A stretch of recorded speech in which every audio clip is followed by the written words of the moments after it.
Hello, Crosspoint family. Pastor Mike here. I was wondering if you've given thought to how the church is going to be known during this time, a time when our culture around us, our world around us, is living in a lot of fear. Have you given some thought to how the church is to be known? When Jesus was asked by religious leaders what the most important commandments are for following and obeying God, he boiled it down to two things: love God with all that you are and all that you have, and love others as yourself. I was thinking about that. Love your neighbor as yourself.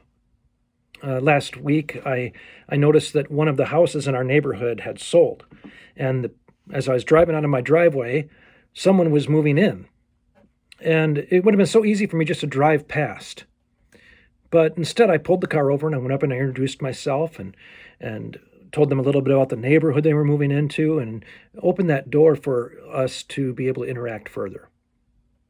Likewise, right now, when people are isolating because of the cold or because of COVID or whatever other reasons, it's easy for us just to dismiss those relationships, to forget those things.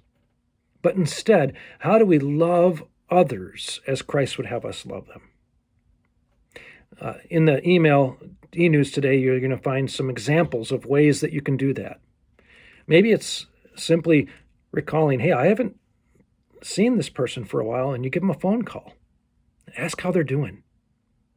And if you find out that somebody's struggling with their sickness in their home or there's other things, consider ways that you can actually be Christ's hands and feet. If they say, well, no, we don't need anything, maybe you don't take that at its word. Maybe you reach out to them anyway and bring them a meal or send them a card.